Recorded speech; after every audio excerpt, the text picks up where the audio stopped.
Isang mapagpalang araw po sa inyo, Sir Blair, at maging sa inyong mga tagapakinig sa inyong mga YouTube channel na The Voice Addict at mga kwento ni Apong Isaac.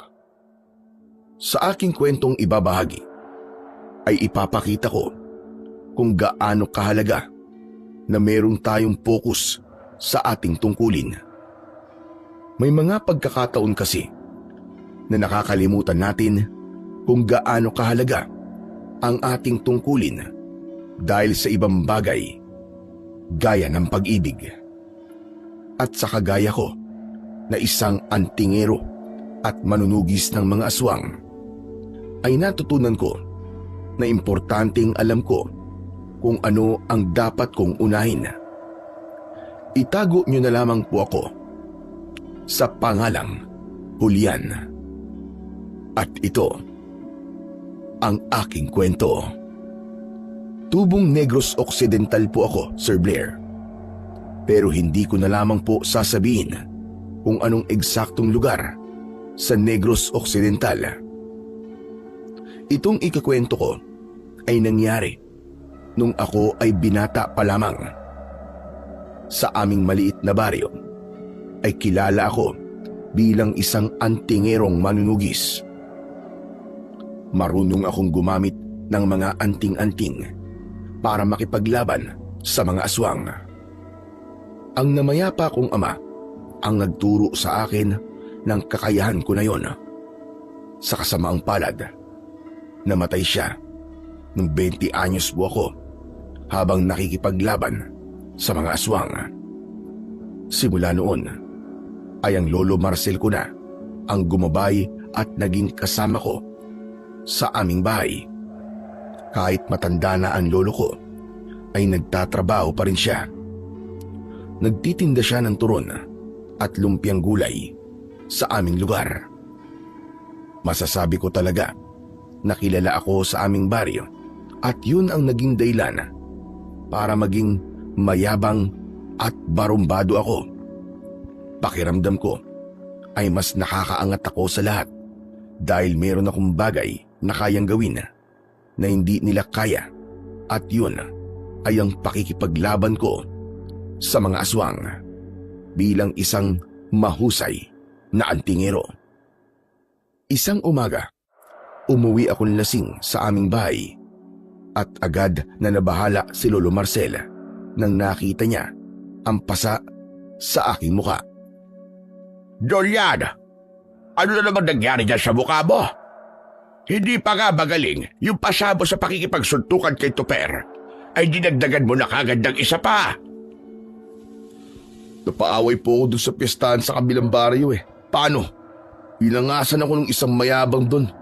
Ang sabi ba naman niya kung wala raw tong anting-anting na suot ko, ay hindi ko kayang lumaban sa mga aswang. E di pinakita ko sa kanya na hindi lang aswang ang kaya kong bugbugin, kundi pati na ang mayayabang na kagaya niya. Hindi mo na lang sana pinansin. Pambihira ka, bata ka. Alam mo naman sa sarili mo na hindi mo po pwede basta-basta na lamang gamitin ang anting-anting na yan na ipinamana sa iyo ng tatay mo.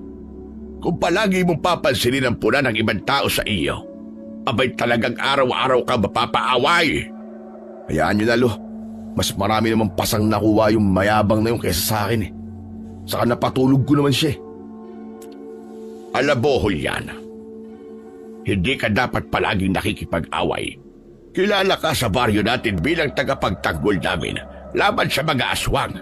Hindi maganda sa imahe mo na nakikipagsuntukan ka palagi.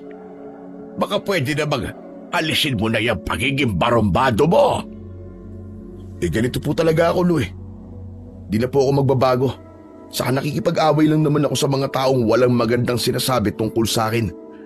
Yung halata bang naiinggit lang sa kasikatan at kagalingan ko sa pakikipaglaban?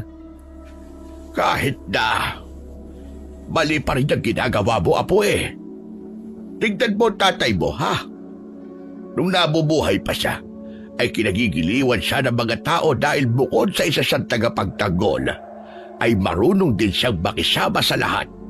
Kaya kung maaalala mo, abay nung namatay siya, Halos lahat ng tao rito sa baryo natin ay nakipaglibing sa kanya.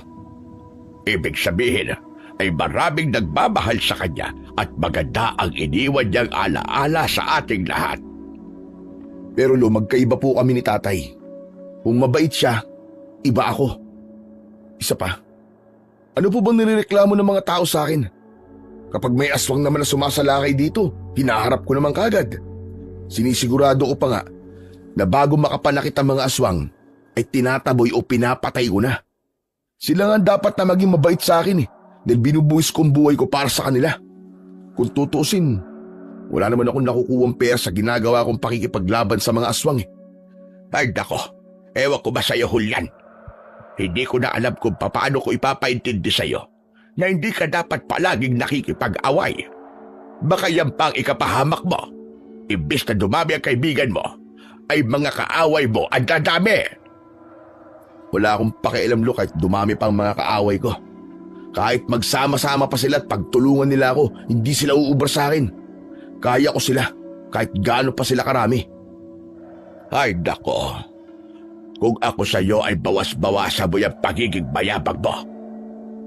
Baka kasi dumating ang panahon na bigla kang bumagsak. May pinagyayabang naman po ako, Lo, kaya ayos lang na maging mayabang ako. Sa gitna ng pag-uusap namin ni Lolo Marcel ay dumating ang matalikong kaibigan na si Owen. Bata pa lang ay magkaibigan na kaming dalawa.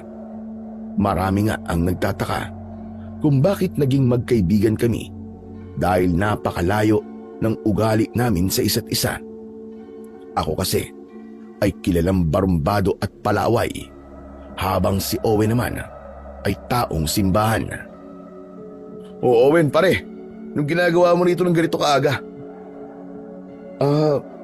Mukhang lasing ka na naman, pare. Anong muka? Lasing talaga yung kaibigan mo at inumaga na sa pistahan sa kabilang baryo at napaaway pa nga. Pare naman, di ba sabi ko sa'yo, huwag ka na nakikipag-away? Kapag nakakaramdam ka ng inis o galit sa isang tao, ipagdasal mo na lang sila. Bakit ko naman sila ipagdadasal? Galit nga ako sa kanila. Niloloko mo yata ako Nako, wala na nga yatang pagbabago ang kaibigan mong yan, Owen. Alam mo, Julian, mas mabuting gayahin mo yang si Owen. Magpakabait ka na gusto para maraming matuwa sa'yo. Hindi mo ba napapansin? Mas nakikita ng mga tao ang pagiging barobado mo kaysa sa pakikipaglaban mo sa mga aswang. Wala akong pakialam kahit magmukha pa akong demonyo sa paningin nilang lahat. Ang importante, ginagawa kong ipinangako ko kay tatay na magiging tagapagtanggol ako ng baryong to sa mga aswang bilang isang antingero. Oo nga pala, pare, ano bang ginagawa mo rito? May misa kasi mamaya sa simbahan natin. Iimbitahan ko sana kayo ni Lolo Marcel mamayang 4:00 ng hapon. Nako pare, alam mo namang inaantok ako sa misa Makakatulog lang ako ron. Ikaw nga ay sumimba-simba, Julian. Hindi ko na alam kung kailan yung huli beses na tumapa ka sa simbahan. Lolo, nakakatulog nga po ako sa gitna ng misa. Kesa mapahiya ako ron, mabuti lang wag na ako magsimba. Sige na pare, sumama ka na sa akin mamaya sa pakikinig sa misa. Akong bahala sa'yo. Kapag alam kong makakatulog ka na, gigisingin kagad kita. Pag-iisipan ko pare. Depende kung wala akong gagawin mamayang hapon. Ganun ba? O sige, dadaanan na lang kita rito mamaya. Matapos yon ay nagpaalam na si Owen. Nagtungo na ako sa maliit naming kwarto ni Lolo at humiga na ako. Nang dahil sa labis na kalasingan ay agad akong nakatulog pagkahiga ko. Hapon na nang magising ako at pupungas-pungas akong bumangon. Paglabas ko ng kwarto ay naabutan ko si Lolo Marcel na nagbibilang ng pinagbentahan niya ng turon at lumpiang gulay. Abalo, mukhang jackpot kayo ngayon Dami niyong binibilang na pera, paldo Naubos kasi yung mga paninda ko. Oo nga pala kung nagugutom ka ay merong kanin at ulam dyan. Kumain ka na lang. Mamaya na lo, medyo busog pa ako eh.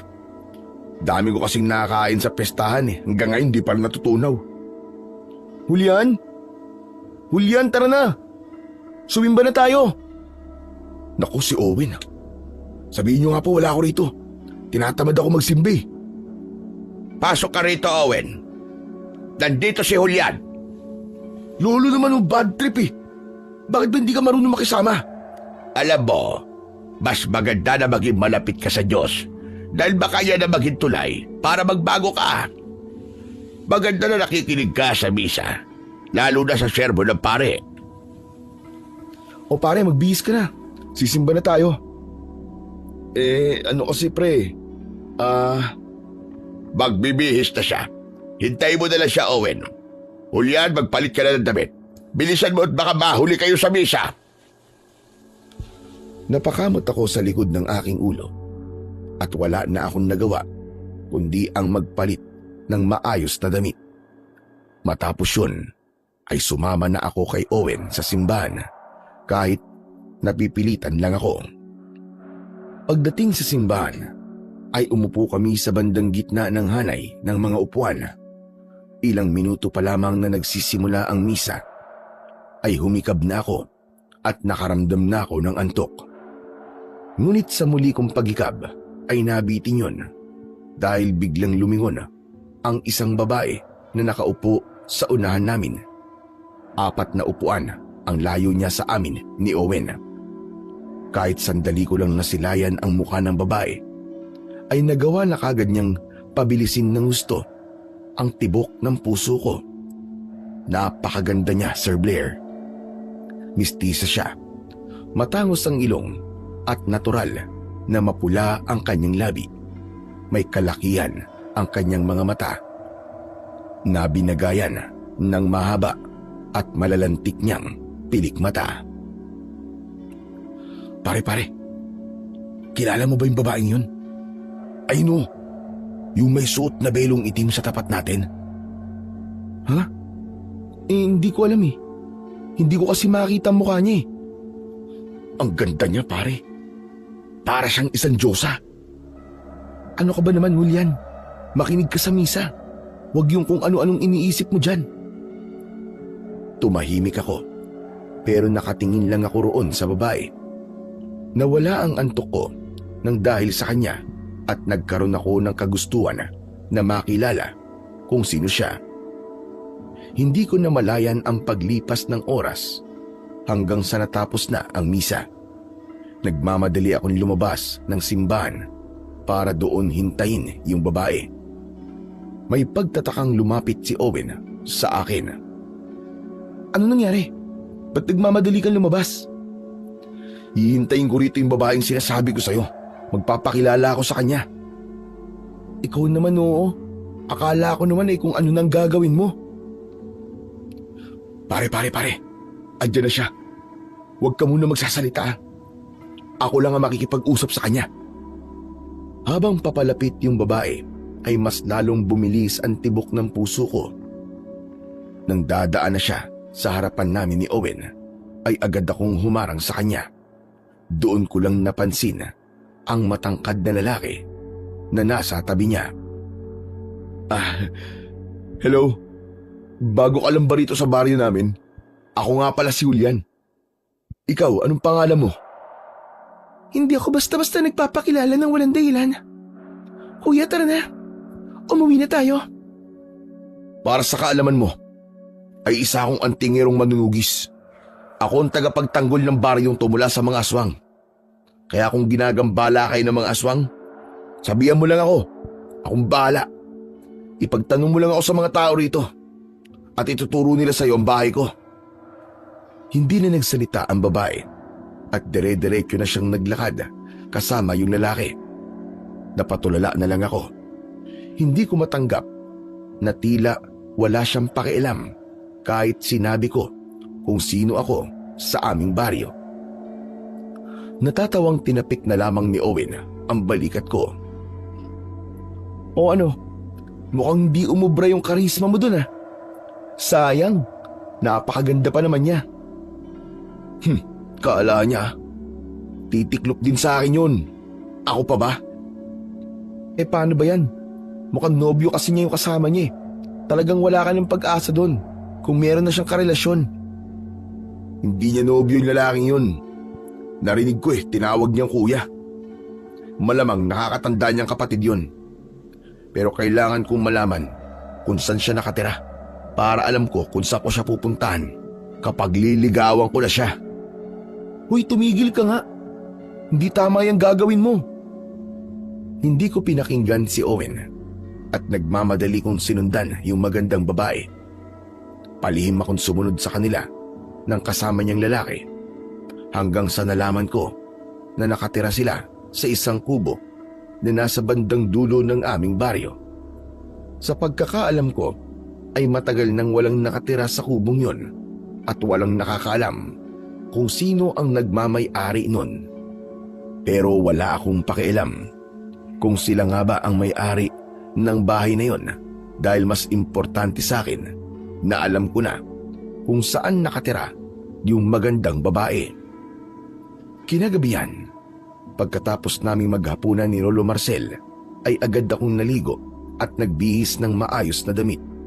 Sinigurado ko na mabango ako habang inaayos ko ang aking buhok sa harap ng salamin ay pinuna ako ni Lolo Marcel. Saan na naman ang punta mo? Huwag mo't sabihin na may piyestahan ka na naman pupuntahan. Di hulo. Aakyat po ako ng ligaw. Ano ka ba? Aba, sino naman yung balas na babae na nagustuhan mo? Hala, grabe ka naman sa akin, Lo. Malas ka agad. Hindi ba dapat ay swerte siya kasi nagustuhan siya ng isang guwapo at napakagaling na antingerong manunugis? Sino nga yung babae na liligawan mo? Hindi ko pa po alam ang pangalan niya, Lo Pero sisiguraduhin ko na makikilala ko na siya ngayong gabi. Pambihira ka. Manliligaw ka sa isang babaeng hindi mo pa alam ang pangalan. Ibig sabihin ay hindi mo pa siya kilala na gusto. Alam mo, iho, mas maganda kung magdahan-dahan ka muna. Kilalanin mo muna yung babae na yan bago ka magpasya kung liligawan mo ba siya. Hindi ko na po siya kailangang kilalanin ng gusto, Lo.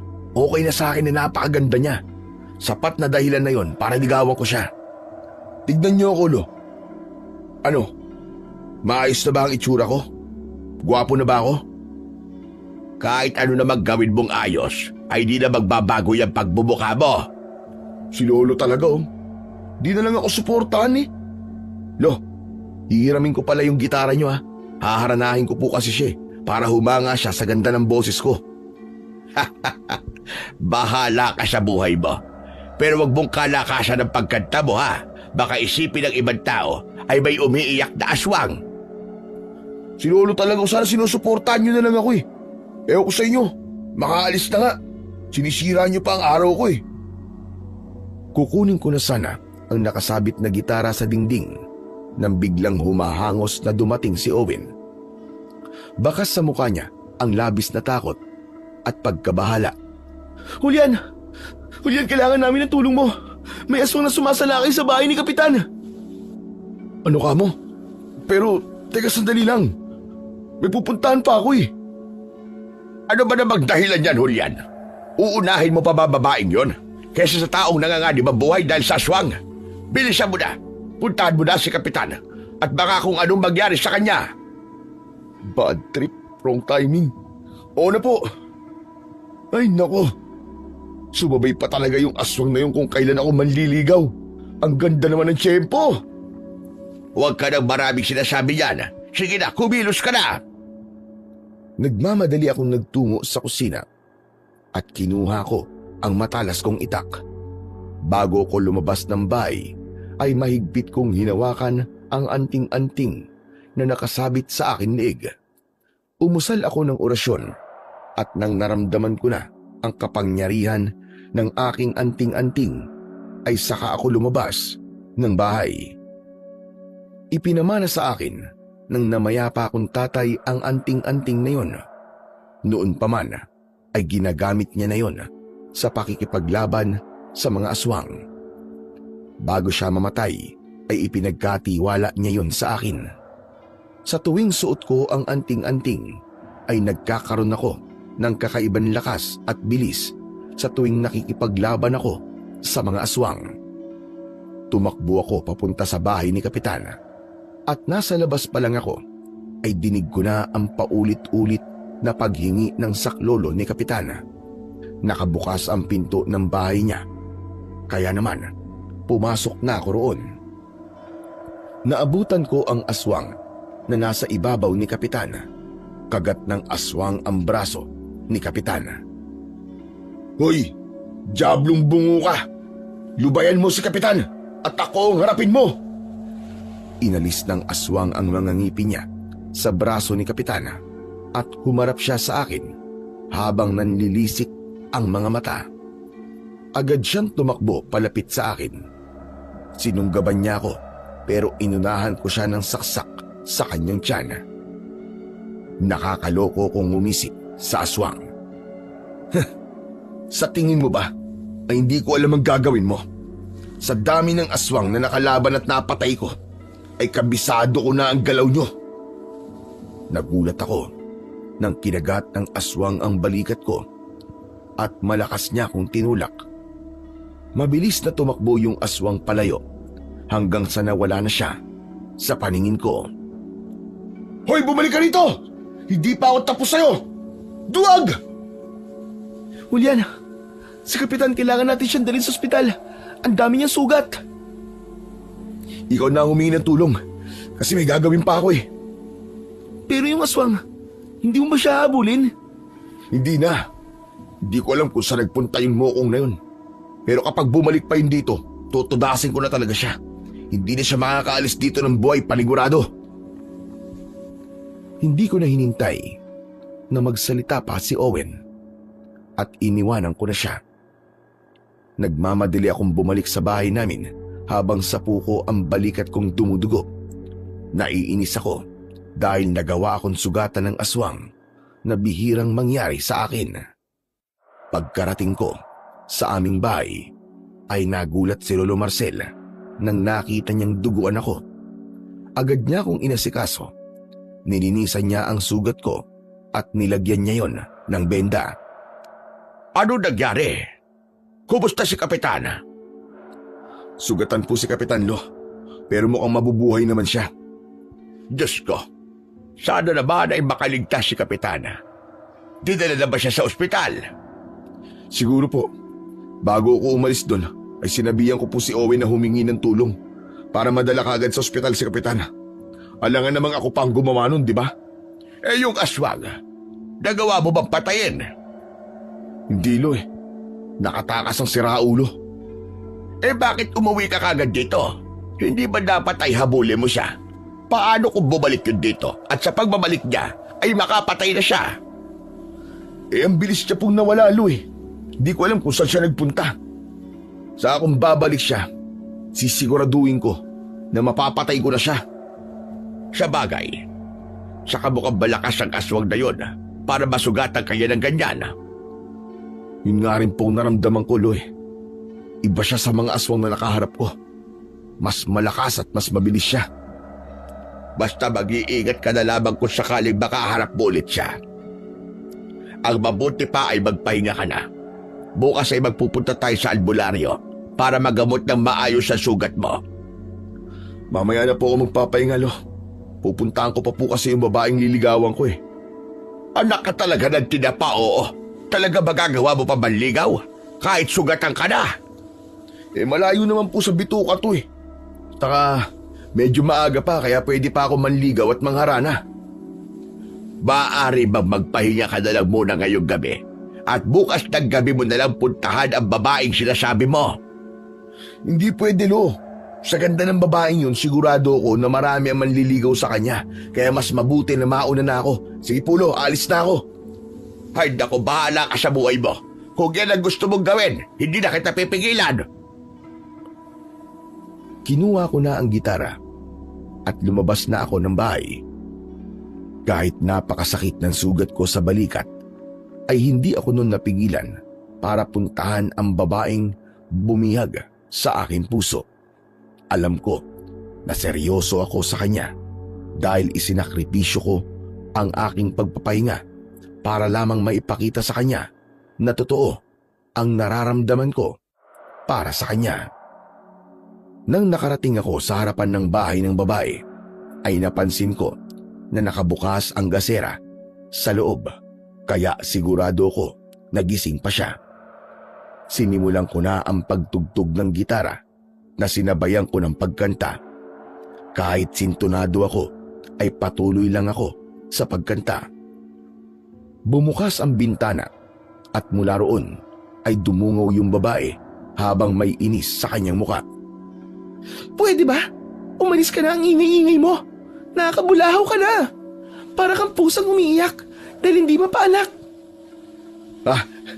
Pasensya ka na. Gusto mo ba ng ibang kanta? Marami akong alam na kanta. Sabihin mo lang at kakantahin ko para sa'yo. "Kahit anong kantahin mo, ay hindi ko magugustuhan dahil ang pangit ng boses mo. Kaya pwede bang umalis ka na?" Teka. Kung ayaw mo akong kumanta, sasabihin ko na lang sa'yo ang dahilan kung bakit ako nandito. Gusto sana kitang ligawan. "Hindi ka ba talaga marunong umintindi? Ang sabi ko, umalis ka na. Layas! At huwag ka nang babalik dito." Hindi ko na nagawang makapagsalita dahil padabog na isinarado ng babae ang bintana. Lumaglag ang balikat ko dahil kahit pangalan niya ay hindi ko man lang nalaman. Dahil baka mas lalo pa siya magalit kapag pinilit ko ang gusto ko, ay mas pinili ko na lang na umuwi sa bahay. Pagdating sa bahay ay gising pa si Lolo Marcel. Nakaupo siya habang nagbabasa ng Biblia. Oh, ang bilis mo naman yata bumalik. Kumusta naman ang panliligaw mo? Di po maganda. Pinaalis ako ng babaeng gusto kong ligawan Kahit nga po pangalan niya, di man lang niya sinabi sa akin Ano bang di niya magugustuhan sa akin, Lo? Guwapo naman ako, tapos sikat pa. Mahusay ako makipaglaban sa mga aswang. Isang antingero. Kayang-kaya ko siyang ipagtanggol. Ano pa bang hahanapin niya sa akin? Alam mo, Apo, hindi lahat ng babae ay mamahalig ka dahil sa magagandang bagay na kaya mong ibigay. Iba-iba sila ng dahilan kung bakit sila nagkakagusto sa isang lalaki. At yun ang kailangan mong alamin sa babaeng napupusuan mo. Paano ko nga po malalaman kung pinagtatabuyan niya naman ako? Di gumawa ka ng paraan. Saka huwag ka nang masyadong mag-focus sa pag-ibig na yan, lalo na ngayon na may aswang na namang sumasalakay dito sa atin. Yun muna ang pagtuunan mo ng pansin. Lo, simula po nang namatay si tatay ay palagi na po ako nakatuon sa pakikipaglaban sa mga aswang. Naroon palagi ang atensyon ko. Wala naman po sigurong masama na sa pagkakataong to ay sarili ko naman pong kaligayahan ang unahin ko. Ikaw ang bahala. Basta wag mo pababayaan ang pagiging antingerong manunugis mo. Huwag sana maging dahilan ang babaeng yan para makalimutan mo ang sinumpaan mong tungkulin dito sa ating baryo at sa iyong ama. Isang malalim na paghinga ang pinakawalan ko at napatitig ako sa kawalan. Halos 8 taon na kasi akong nakikipaglaban sa mga aswang at sa loob ng mga taong yun ay isinentabi ko ang pansarili kong kaligayahan upang maipakita sa mga tao kung gaano ako kagaling at kahusay pagdating sa pakikipaglaban sa mga aswang. Kaya para sa akin ay walang masama kung sa pagkakataong yun ay ang sarili ko naman ang uunahin ko. Sa mga sumunod na gabi ay wala akong ginawa kundi ang tugisin ang aswang na umatake kay Kapitan. May mga pagkakataon na nakikita ko siya pero agad naman siyang nawawala at nakakatakas. Masyadong mailap ang aswang na yun kumpara sa mga aswang na nakalaban ko noon. Naisip ko ring gawin ang sinabi sa akin ni Lolo Marcel na kailangan kong gumawa ng paraan para malaman kung ano ba ang gusto sa isang lalaki ng babaeng gusto ko.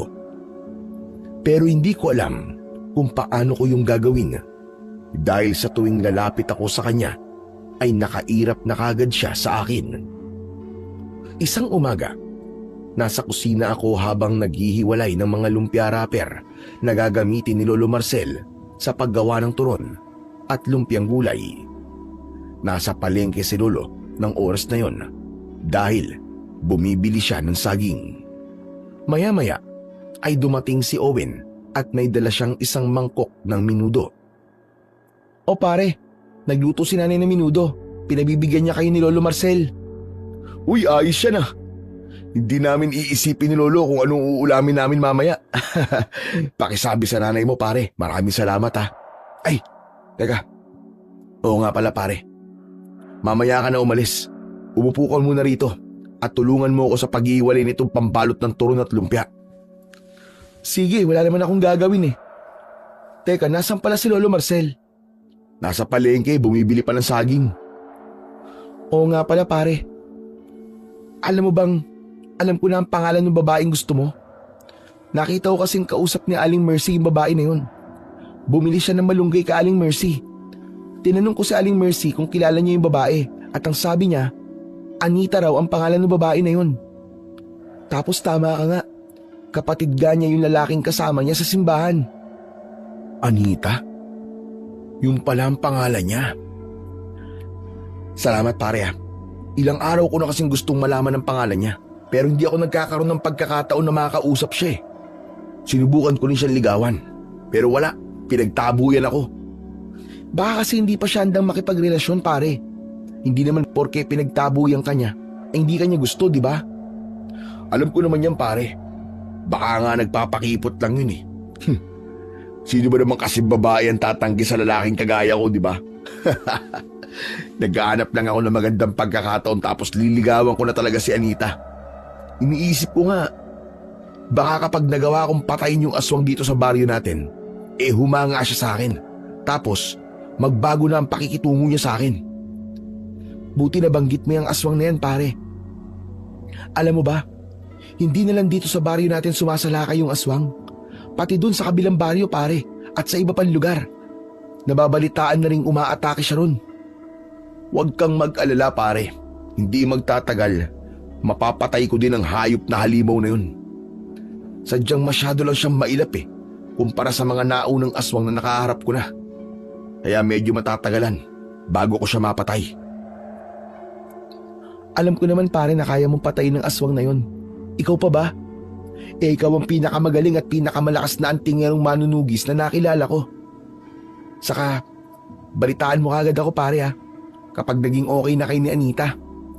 Good luck sa'yo pare. Napangiti ako sa sinabi ni Owen. Isa yun sa dahilan kung bakit kami magkaibigan ni Owen. Kasi nakasuporta siya sa lahat ng ginagawa ko sa buhay. Siya ang nagpapalakas ng loob ko na minsan ay hindi nagagawa ni Lolo Marcel. Isang gabi, kagaya ng aking nakasanayan, ay lumabas ako ng bahay upang tugisin ang aswang na nanggagambala sa aming lugar. Habang naglalakad, ay tinalasan ko ang aking pakiramdam. Sana naman, mapatay ko ng aswang na yun para makapagpahinga na ako kahit ilang araw. Bakit kasi palagi na lang may aswang dito sa baryo namin Hindi ko tuloy magawa yung mga gusto kong gawin kagaya ng panliligaw kay Anita. Maya-maya pa ay napahinto ako nang biglang lumitaw sa unahan ko yung aswang. Nanlilisik ang mga mata niya habang may malapot na laway na umaagos sa kanyang malaking bunganga. Ngumisi ako dahil yun ang unang pagkakataon na kusang nagpakita sa akin ang aswang na yun.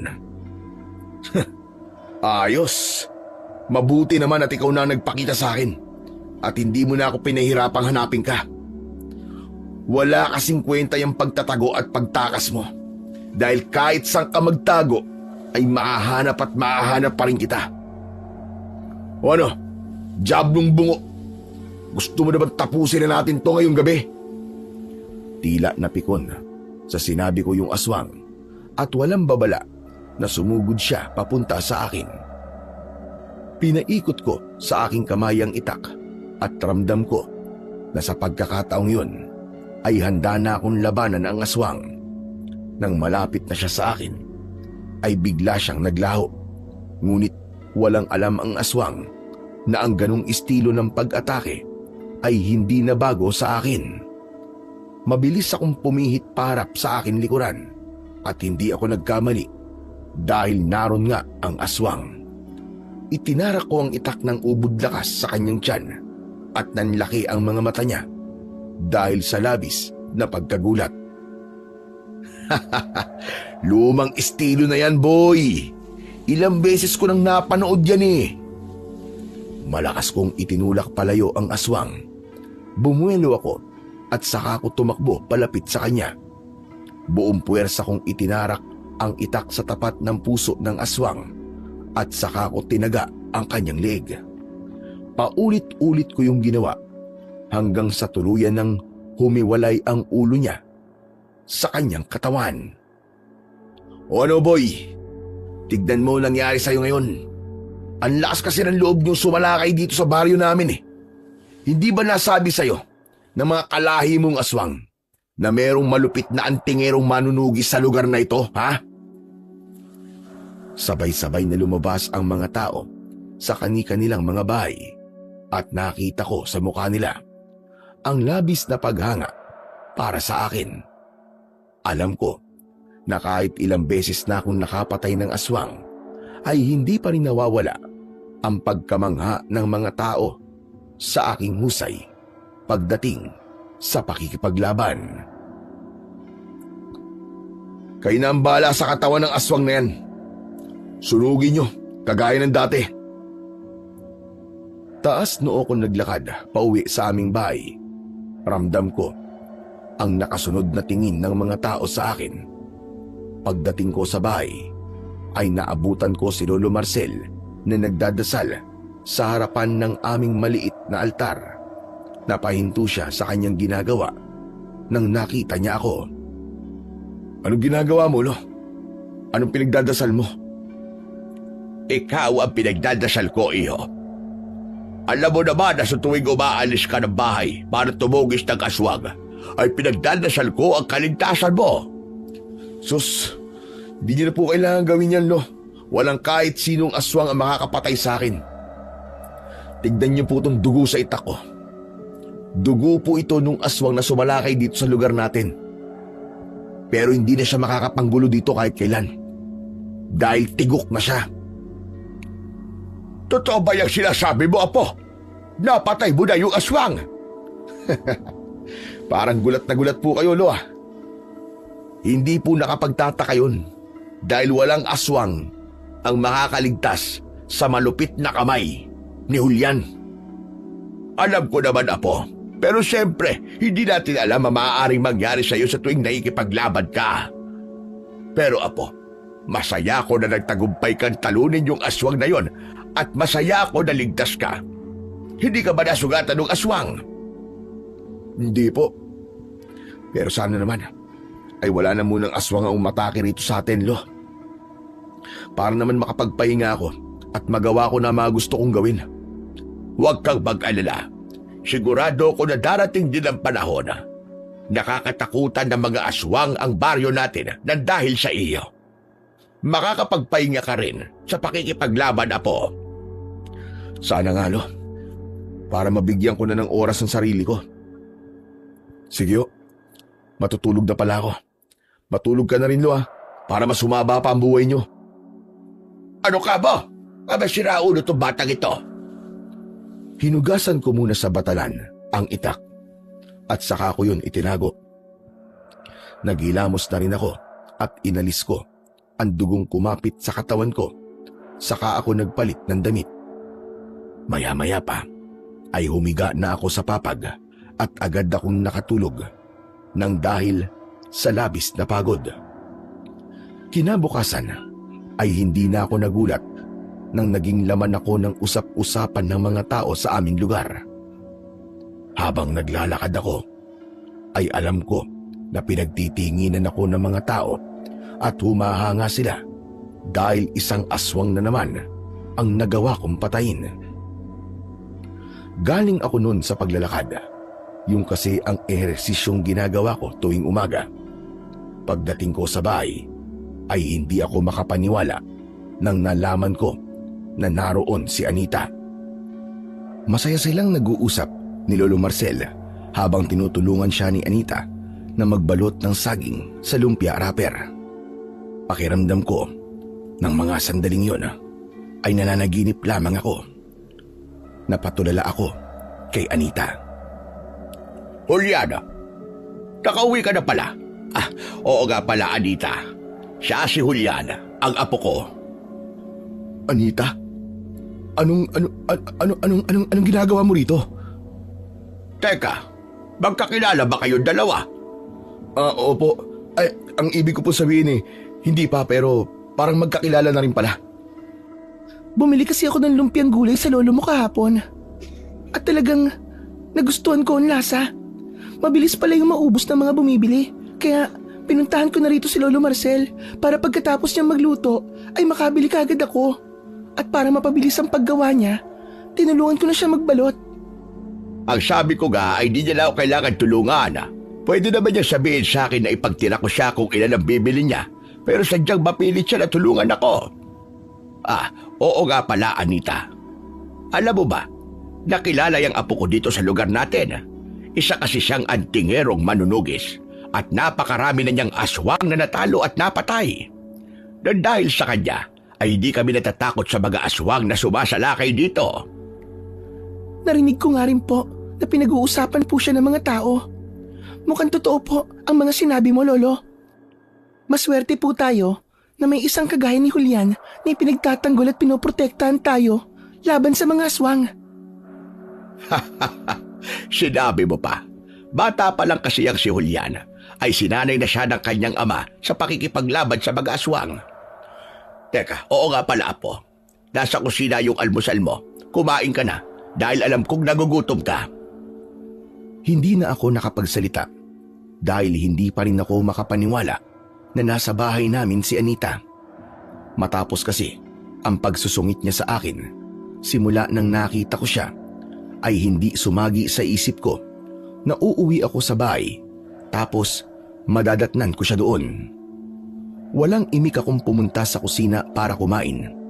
Habang kumakain ako, ay hindi ko mapigilang sulyapan si Anita hanggang sa napangiti ako dahil tila yun ang magiging simula para maging malapit kami sa isa't isa.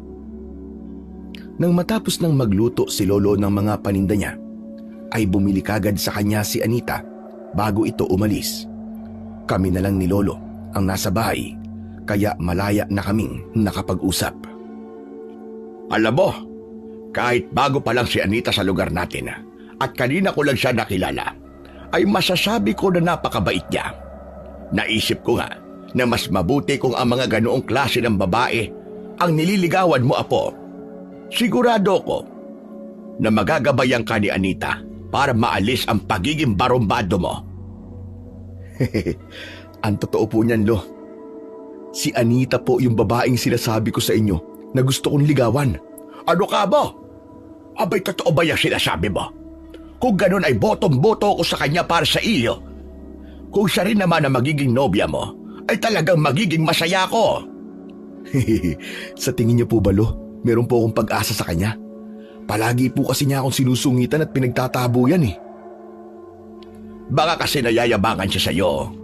Pagkakataon mo na ito para muling ipakilala ang sarili mo sa kanya. Mabait naman siya at baka ayaw niya lang talaga sa mga mayayabang. Kahit paano ay nakakita ko ng konting pag-asa na magiging kasintahan ko si Anita dahil sa medyo malapit siya sa lolo ko. Naisip ko rin na baka tama nga si Lolo.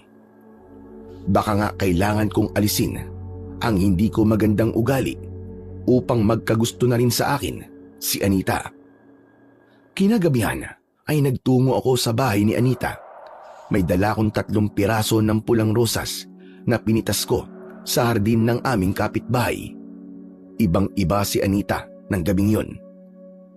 Nakangiti niya akong pinapasok sa bahay niya at walang pagdadalawang isip niyang tinanggap ang dala kong mga bulaklak. Uy, salamat sa mga bulaklak, Julian ha. Alam mo, naghahanap talaga ako nito para magkaroon ng buhay itong bahay ko. Walang anuman, Anita.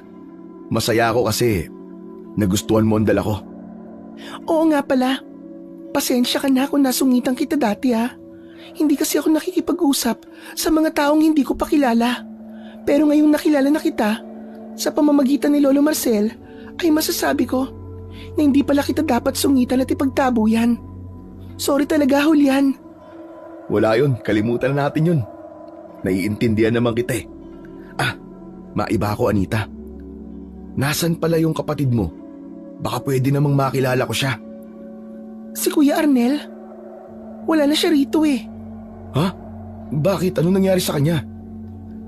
Bumalik na siya sa Maynila kasi nandun ang pamilya niya. May hindi kasi sila pagkakaintindihan ng asawa niya, kaya sumama siya sa akin dito sa Negros Occidental. Pero pinayuhan ko siya na kung ano man ang problema nila, ayusin nila para sa mga anak nila. Nakinig naman siya sa akin, kaya bumalik na siya sa pamilya niya. Kung ganun, mag-isa ka na lang pala dito. Delikado pa naman para sa isang babaeng kagaya mo na walang kasama sa bahay. Lalo na't paboritong atakihin ng mga aswang tong lugar namin. Hindi naman ako natatakot sa mga aswang. Kasi, nandiyan ka naman para protektahan kami, di ba? Alam mo, nang malaman ko kay Lolo Marcel ang ginagawa mo para sa mga tao rito, ay nakonsensya ako sa pagsusungit ko sa'yo. Sobra akong humahanga sa'yo, Julian.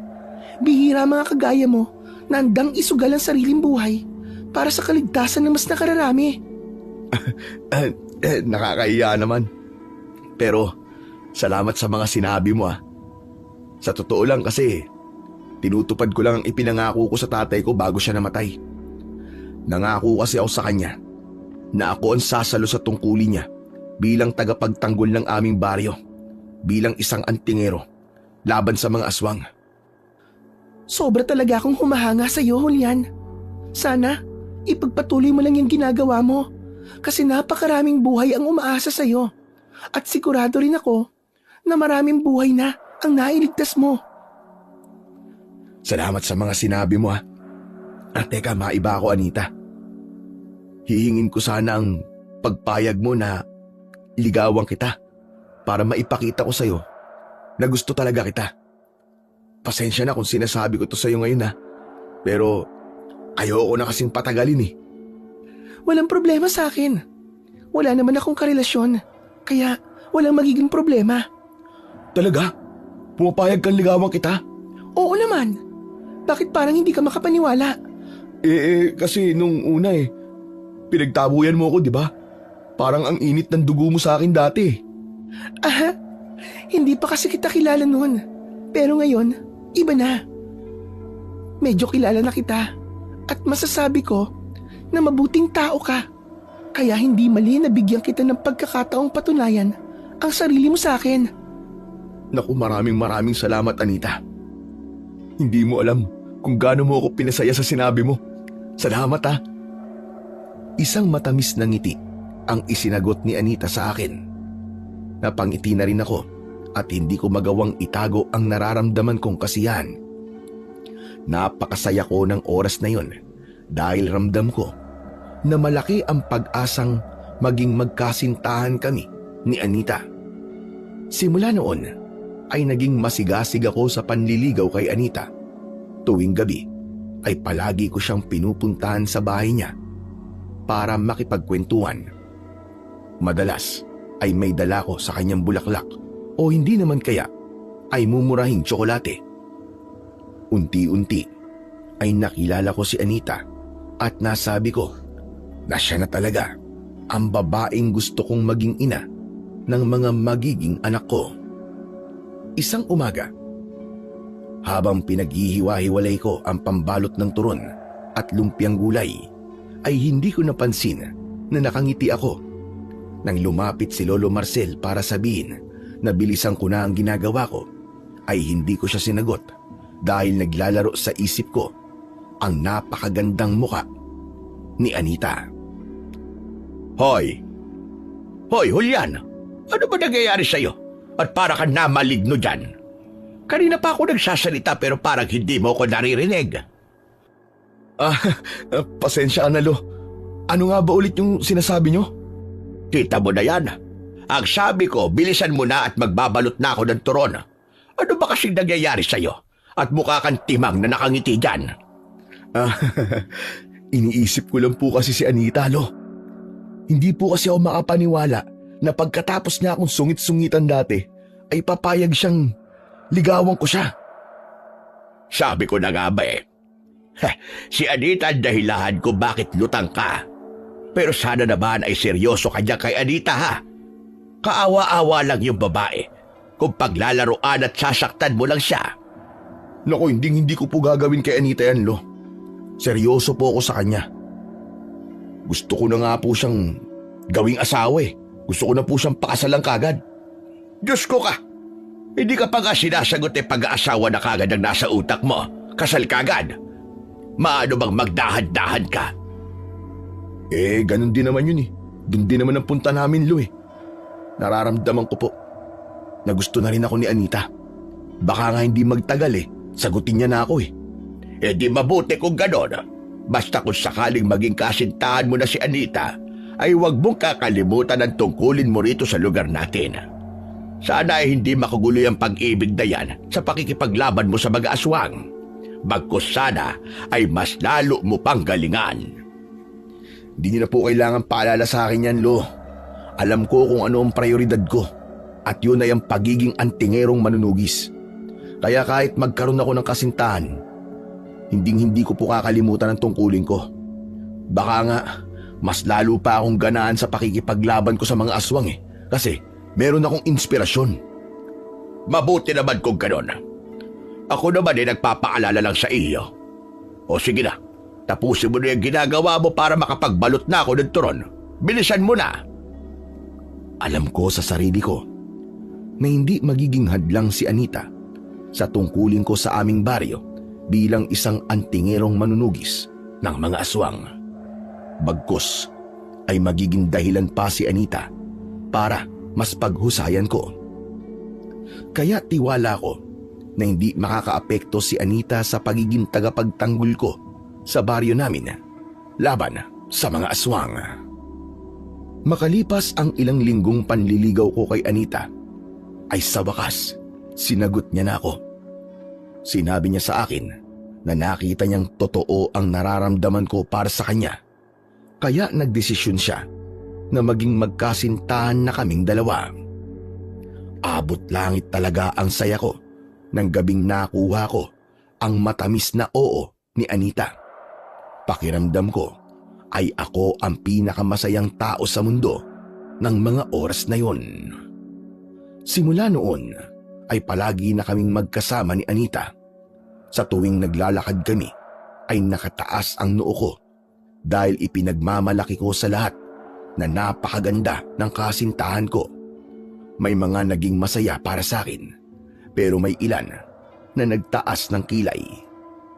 Narinig ko rin na may mga nagsasabi na lolokohin ko lang si Anita at problema lang ang ibibigay ko kay Anita dahil barumbado ako at mahilig makipag-away.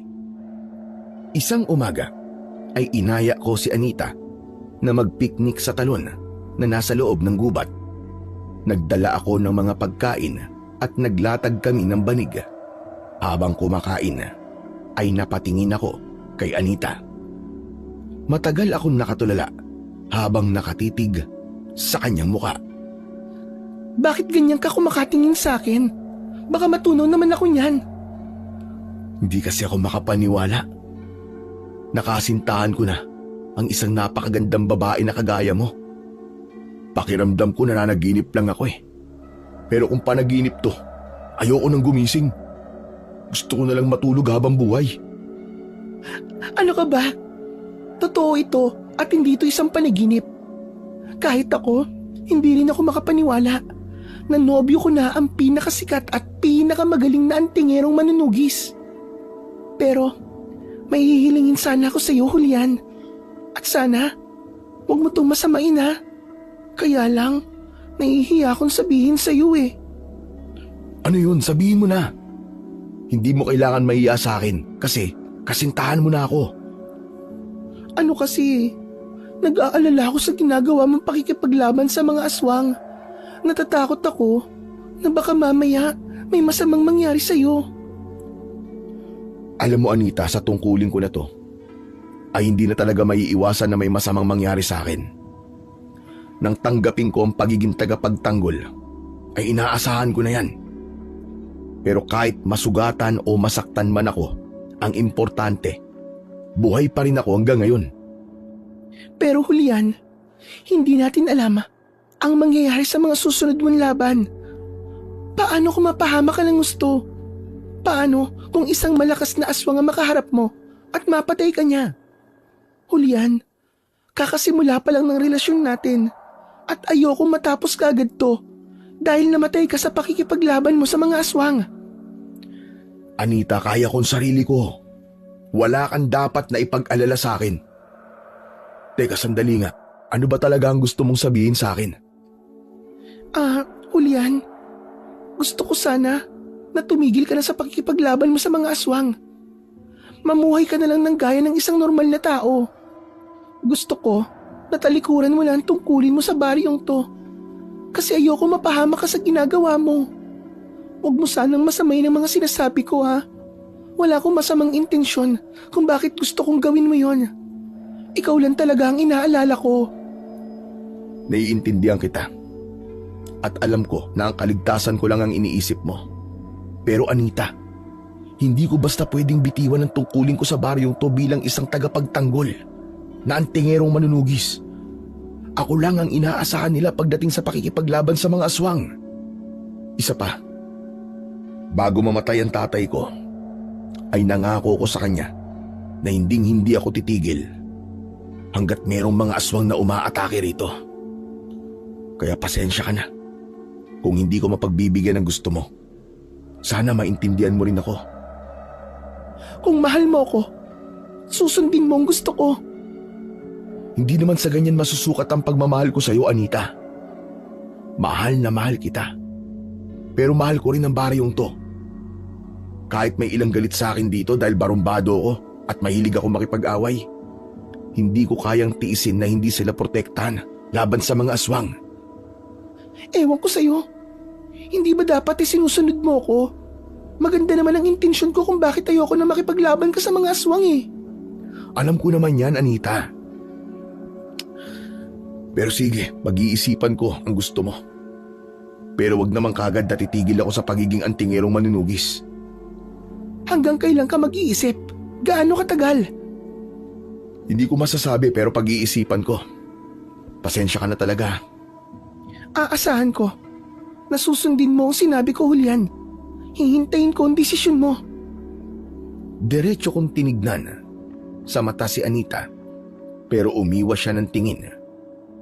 Naramdaman ko na nagtampo siya dahil hindi ko kagad napagbigyan ang kanyang gusto.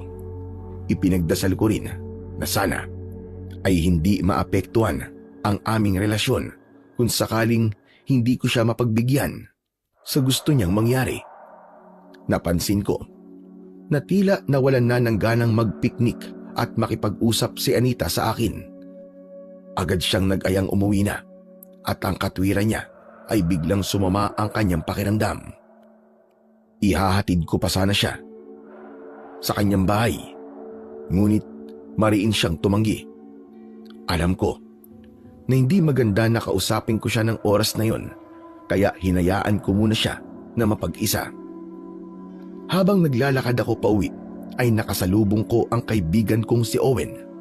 Nakangiti siyang lumapit sa akin. O pre, saan ka galing? May dala kang basket at banig ah. Mukhang nagpiknik ka.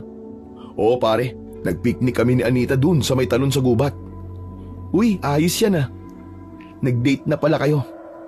Pero bakit parang ang lungkot mo pare? Hindi ba dapat masaya ka? Paano naman ako magiging masaya kung ang gusto ni Anita ay tumigil na ako sa pakikipaglaban sa mga aswang? Gusto niyang talikuran ko ang tungkulin ko sa baryo natin. Ano? Sinabi niya yun sa'yo? Pumayag ka ba pare? Ibig bang sabihin ay hindi ka na namin makikitang makipaglaban sa mga aswang? Ang sabi ko sa kanya, pag-iisipan ko ang magiging desisyon ko. Pero alam ko sa sarili ko, hindi ko siya kayang pagbigyan, pare. Simula nang namatay si tatay, ay ginagawa ko na to. At hindi ganun kadali para sa akin na pabayaan ng mga tao rito, pare. Alam mo yan, kahit barumbado at palaway ako, ay may pakialam pa rin ako sa lugar natin. Mahal ko ang mga tao rito.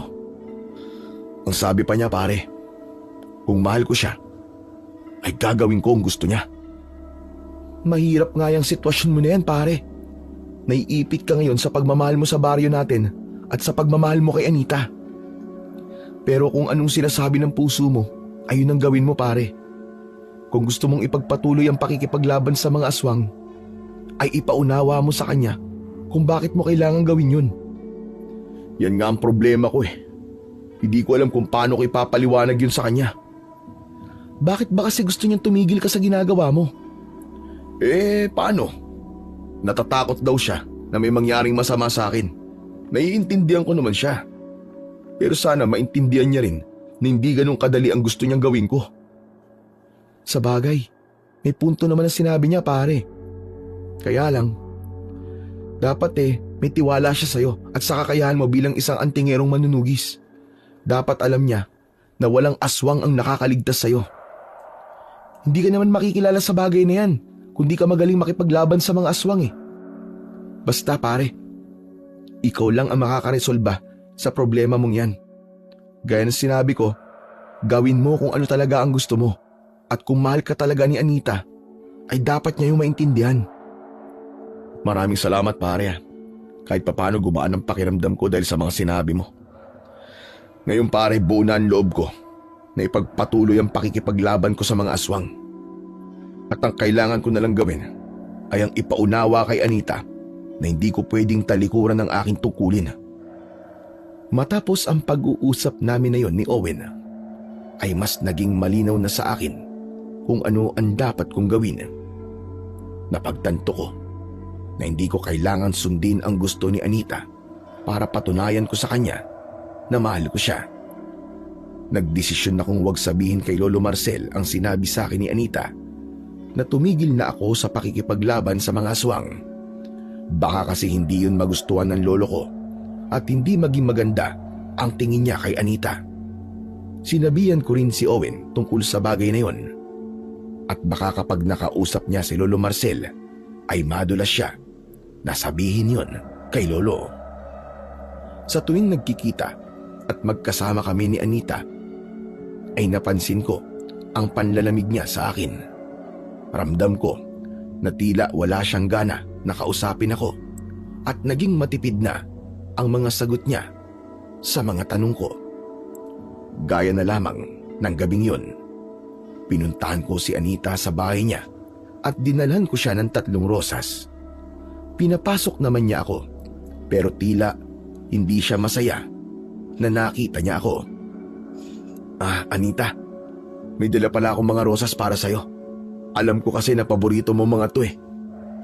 Sige, pakilagay na lang dyan sa florera sa lamesa. Anita, alam ko na may tampo ka sa akin. Kasi hanggang ngayon, di pa rin ako nagsasabi sa'yo ng desisyon ko sa gusto mong gawin ko. Ang totoo niyan nakapag-desisyon na ako kaya lang, hindi ko alam kung paano ko sasabihin sa'yo eh. Sa sinabi mong yan, ay mukhang alam ko na ang sasabihin mo. Hindi ka titigil sa pakikipaglaban sa mga aswang. Tama ba ako? Oo, Anita, tama ka. Pero sana maintindihan mo kung bakit hindi ko kayang gawin ang gusto mo. Naiintindihan naman kita na ayaw mo may mangyaring masama sa akin. Pero Anita, hindi ko pwedeng basta pabayaan ang aming baryo. Lalo na't wala akong ideya kung kailan muling may aswang na sasalakay dito. Okay, naiintindihan naman kita. Pero sana maintindihan mo rin na ayoko magkaroon ng nobyo na anumang oras ay pwedeng mamatay dahil sa masyado siyang nagpapakabayani. Teka, anong ibig mong sabihin? Ayoko na, Julian. Ayoko na. Nakikipaghiwalay na ako sa'yo. Ha? Teka. Nagbibiro ka lang, di ba? Bawiin mo yung sinabi mo. Hindi ako ang klase ng tao na magbibiro sa ganitong sitwasyon, Julian. Seryoso ako. Hiwalay na tayo. Total, mas pinipili mo yung pagiging bayani mo kaysa sa akin. Sige na, makakaalis ka na. At parang awa mo na. Huwag mo na akong guguluhin pa. Teka Anita, parang awa mo na. Hindi ko kayang mawala kay. Pag-usapan natin to. Ipapaunawa ko sa iyo kung bakit hindi ko maaaring itigil ang pakikipaglaban ko sa mga aswang. Kailangan ako ng baryo namin eh. Hindi ko na kailangan marinig pa ang mga paliwanag mong ulian. Dahil hindi naman yan mababago ang desisyon mo. Ayokong pilitin ka sa ayaw mong gawin. Kaya mas mabuting maghiwalay na lang tayo. Umalis ka na. Dahil wala na tayong dapat na pag-usapan. Lumuhod ako sa harapan ni Anita at nakiusap ako sa kanya na huwag niya akong hiwalayan. Pero naging matigas siya. Ipinagtabuyan niya ako palabas ng kanyang bahay. At nang nasa labas na ako, ay malakas niyang isinarado ang pinto. Paulit-ulit kong tinawag ang pangalan ni Anita pero wala na akong nakuwang sagot sa kanya. Naiiyak at bagsak ang balikat na umuwi ako sa aming bahay. Agad yung napansin ni Lolo Marcel kaya tumabi siya sa akin nang umupo ako. Sandali nga, nakakapanibago ka ngayon Dati kapag galing ka kay Anita ay hanggang tenga ang ngiti mo. Bakit ngayon ay parang pinagbagsakan ka ng langit at lupa? May hindi ba magandang nangyari? Lo, wala na po kami ni Anita. Nakipaghiwalay na po siya sa akin. Ano ka mo? Hiwalay na kagad kayo? Isang buwan pa lamang ang relasyon nyo Huwag mo sabihin na may ginawa kang kalokohan kaya nakipaghiwalay siya sa'yo. Naku, sinasabi ko sa'yo bata ka. Sabi ko sa'yo huwag mo sasaktan si Anita Lolo naman, sama naman ang tingin niyo sa akin. Bilis niyo naman akong husgahan. Wala po akong ginawang kalokohan, wala akong kasalanan. Kasi hindi ko napagbigyan si Anita sa gusto niyang gawin ko. Kaya siya nakipaghiwalay sa akin. Ano ba yung bagay na pinapagawa ni Anita sa'yo at hindi mo kaya? Ayoko na po sanang sabihin to sa inyo kasi baka maging masama ang tingin niyo kay Anita Ang gusto niya po kasing gawin ko, tumigil na po ako sa pakikipaglaban ko sa mga aswang. Ayaw niya raw po kasing may mangyaring masama sa akin. Baka raw po mamatay ako ng maaga sa ginagawa ko. Hindi ba dapat ay naiintindihan niya na hindi mo basta-basta pwedeng talikuran ang tungkulin mo sa ating baryo bilang antingerong manunugis at tagapagtanggol? Isa pa, bago ka pa niya nakilala, ay isa ka ng antingerong manunugis. Matagal mo nang ginagawa yan. Hindi niya dapat yun alisin sa'yo dahil parte na yun ng pagkatao mo. Ay nako, ang mabuti pa siguro ay hayaan mo munang makapag-isip-isip si Anita at baka nabigla lang siya sa mga sinabi niya sa iyo. Hindi po, Lo. Sa tingin ko talagang desidido na po si Anita na tapusin ang relasyon namin dalawa. Para nga pong galit na galit siya sa akin Parang napakalaki ng kasalanan ko sa kanya. Pero naiintindihan ko naman siya kasi nag-aalala talaga siya sa akin. Pero hindi ko po akalain na yun na magiging dahilan ng paghihiwalay namin. Ay nako, sa totoo lang ay nalulungkot ako sa paghihiwalay niyong dalawa ni Anita. Ang buong akala ko pa naman ay kayo ng dalawa ang magiging magkasama hanggang sa huli. Botong-boto pa naman ako sa kanya para sa iyo. Pero wala ka nang magagawa kundi ang irespeto ang desisyon niya. Ipagdasal mo na lang na sana ay magbago pa ang isip niya at makipagbalikan na siya sa iyo. Ewan ko, Lo.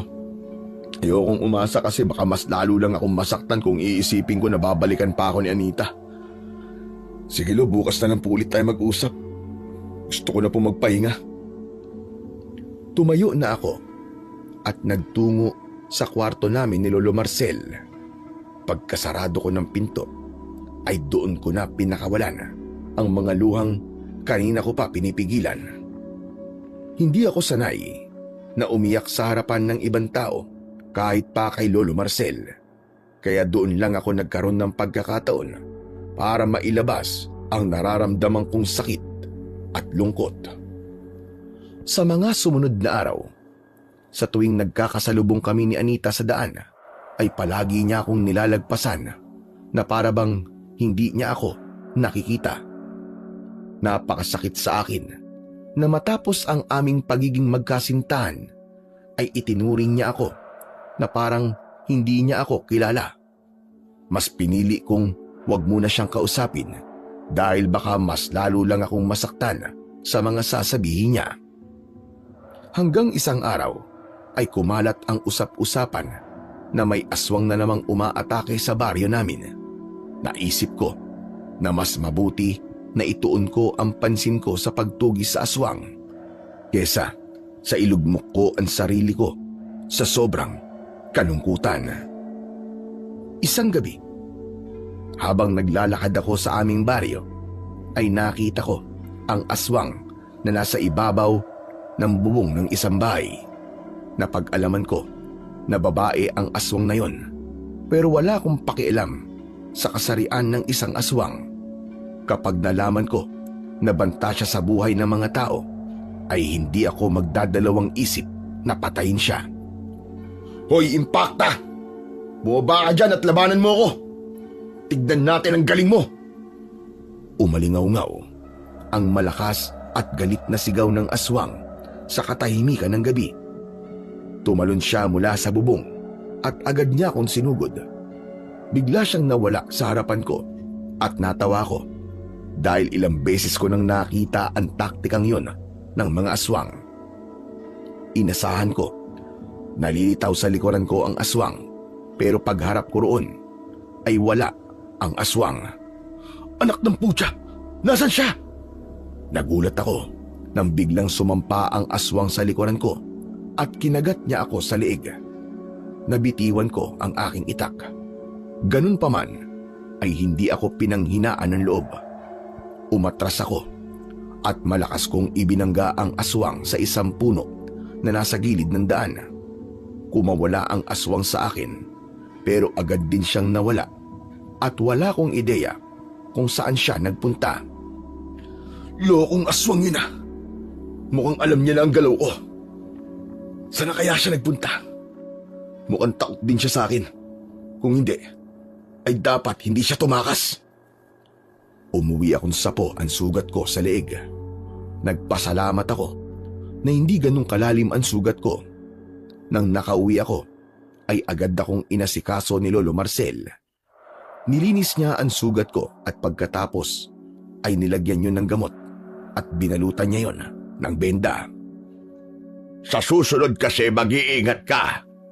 Ito yung sinasabi ko na hindi lahat ng aswang ay madali mo mapapatay.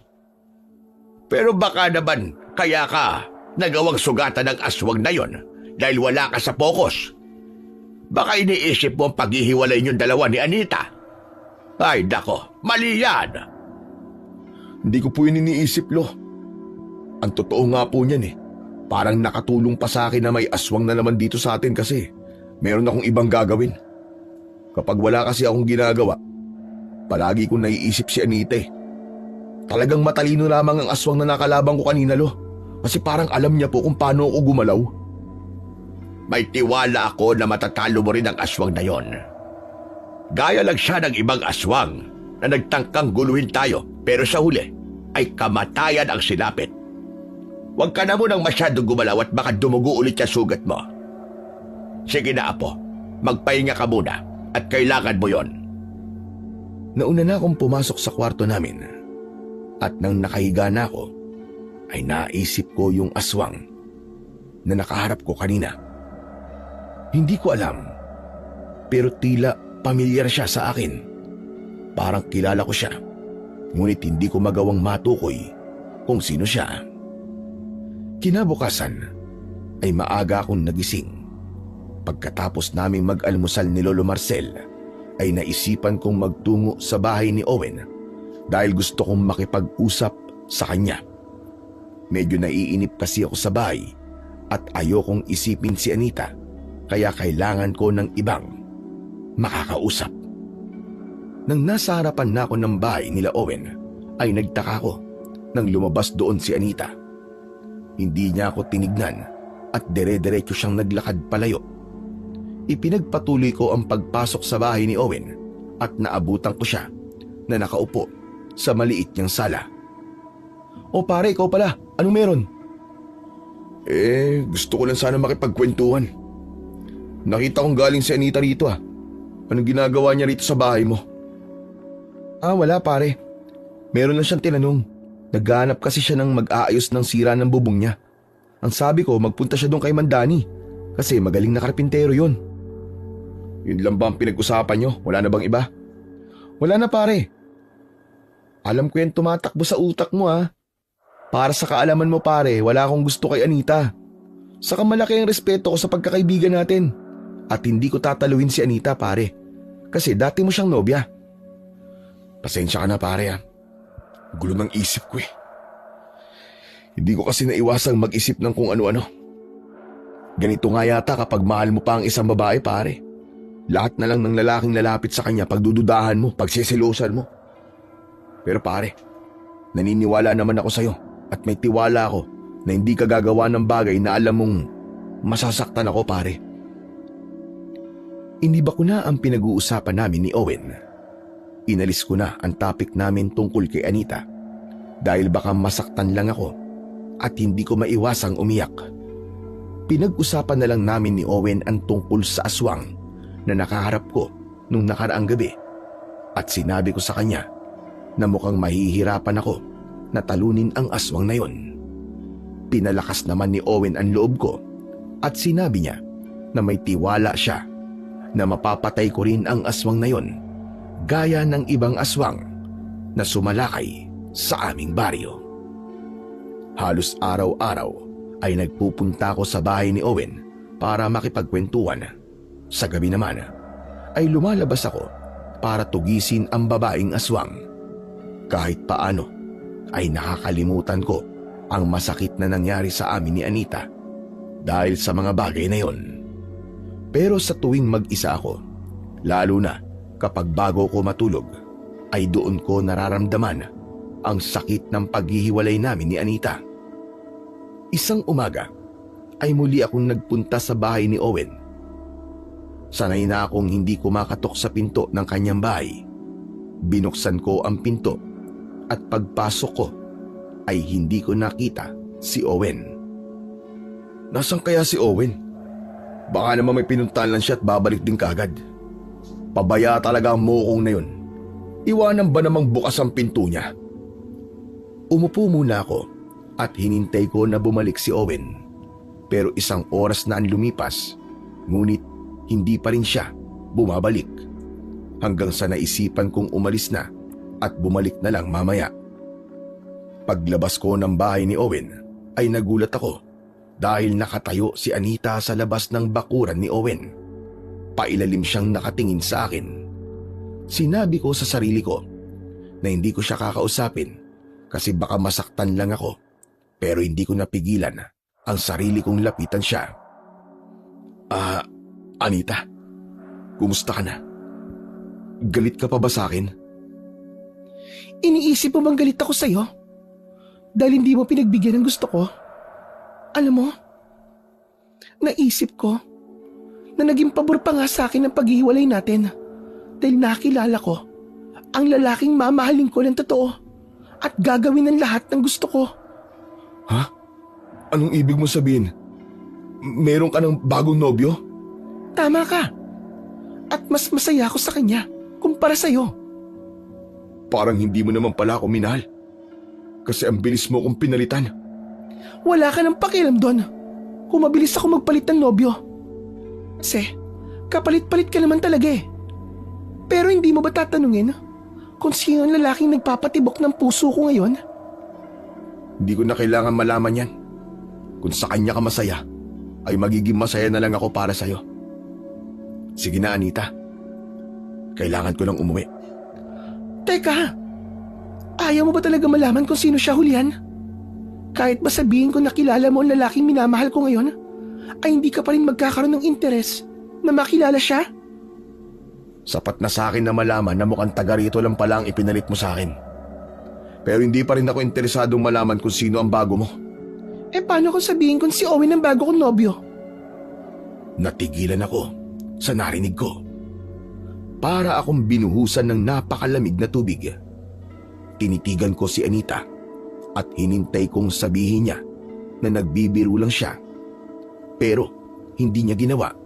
Bagkus ay nakakaloko pa siyang ngumiti sa harap ko. Oh, bakit yata bigla ka natameme? Sa bagay, hindi mo siguro akalain na si Owen na matalik mong kaibigan ang ipapalit ko sa'yo, no? Hindi. Hindi totoo yan. Hindi ako magagawang traidorin ni Owen. Alam niya na masasaktan ako kapag naging magkasintahan kayong dalawa. Isa pa, may respeto siya sa akin at sa pagkakaibigan namin. Kaya hindi niya yan gagawin. Kalokohan yan. Ano? Paano hindi niya magagawa?